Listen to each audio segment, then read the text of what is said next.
This is Democracy Now!, democracynow.org, War, Peace, and the Presidency. I'm Amy Goodman.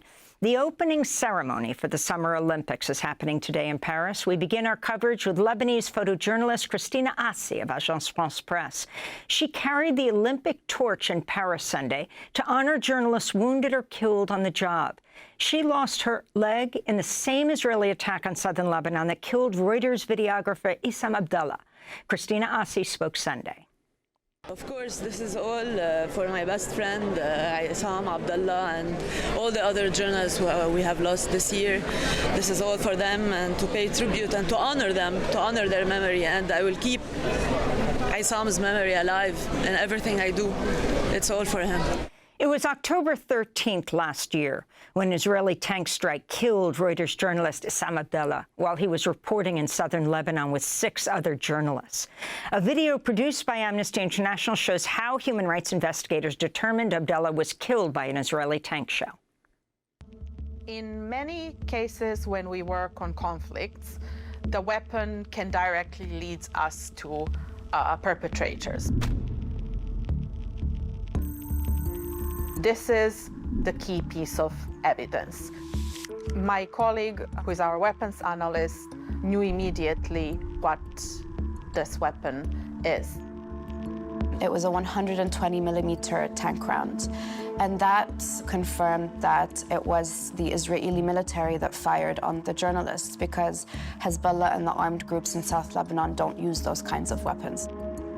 And more importantly, we did identify this weapon before being used by the Israeli forces in the context of different strikes on Gaza. So this is at least the 3rd time where we are able to link this type of weapon with the Israeli forces.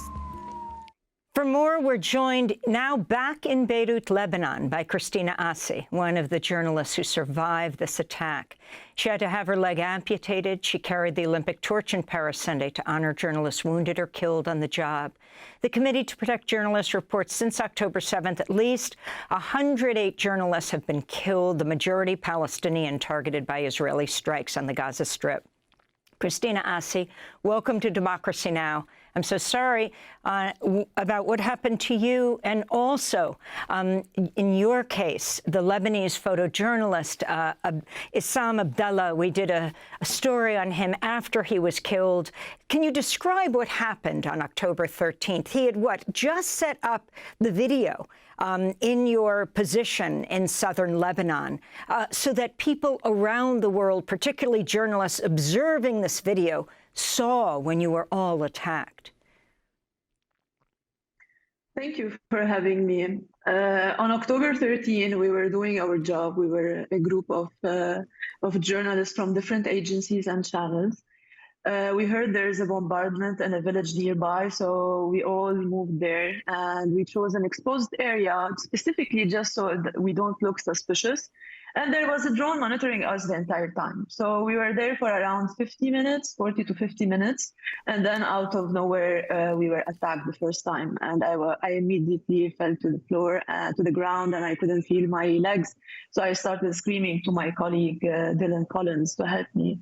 But unfortunately, a few seconds later, we were attacked again, and everyone disappeared. There was a car burning next to me, and I was afraid to burn to death, so I had to do something, and I started moving away from it by crawling. It was a horrific experience. I had no idea that we lost Issam Abdallah on the spot. I found out later on after I woke up in the hospital. And so can you talk about now what you did on Sunday and how it was that, I mean, is this a first that the Olympics honored journalists wounded or dead, like you wounded, like Issam killed? What was your experience like in Paris carrying the torch? It was a great opportunity to shed light on what happened with us and draw attention to the urgent need to protect journalists, especially journalists who still choose to report despite all the mental and physical toll. We just wanted to send this message to to the world so they can hear us and know our story and know about the atrocities that have been happening in this region.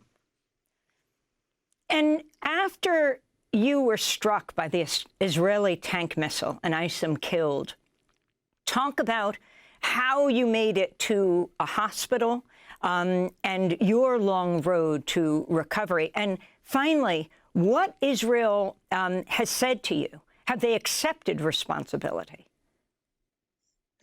I was in an induced coma for 12 days. So after I woke up, I just found out that my entire life changed, and I had to stay in the hospital for 5 months.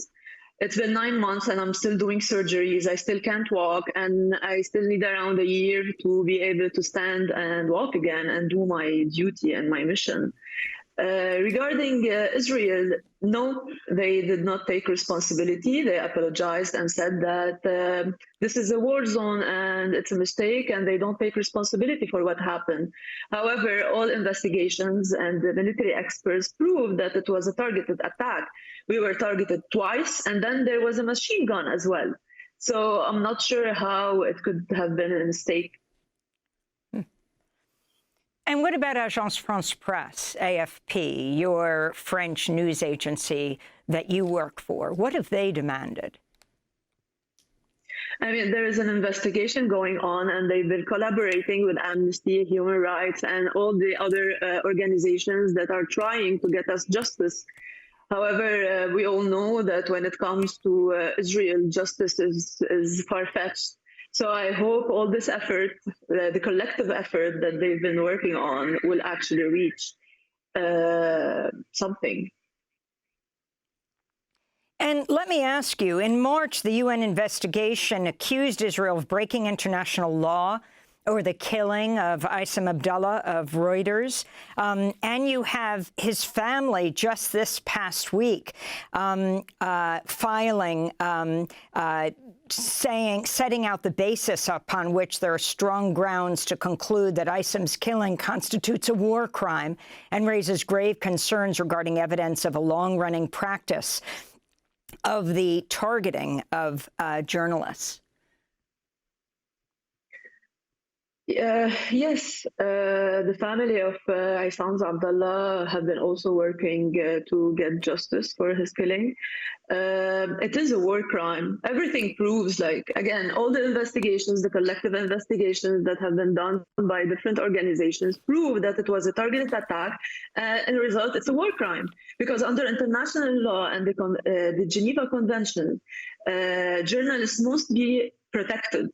And that's why we wear our vest press. That's why we take all the precautions and the measurements, and we take, like, we wear our helmets. We added on our cars that it's TV. So there was all the indications that we are press, and we're just doing our job. We weren't holding guns. We were holding cameras, and that's a huge issue, because after our attack, we also lost 3 other colleagues from a different TV channel because they were also attacked. And another attack, they were just trying to scare the journalists, and as a result, that's why journalists are not going anymore to the southern border of Lebanon. Finally, Christina Assi, as you bring attention to what took place, carrying the torch in Paris, we're going to go to Paris in a minute to cover what's happening there as the Summer Olympics begins today. Do you plan to continue as a war photojournalist so dominated by men? You yourself have lost your leg. What motivates you to do this work? I mean, I feel like everything has been taken away from me my entire life, my mobility even, because, like, it's been 9 months, I haven't been working. I think when someone goes through something as horrific and horrendous, and, like, when you fight every day to survive mentally and physically, there's nothing can stop you anymore. Of course, I won't let them to silence me. Of course, I want to go back and do my duty and mission. However, given that journalists have a mission to document what's happening, it's also, we do not accept the global culture of impunity. Something needs to happen. We need actions. We don't need words anymore. Journalists and civilians have to be protected.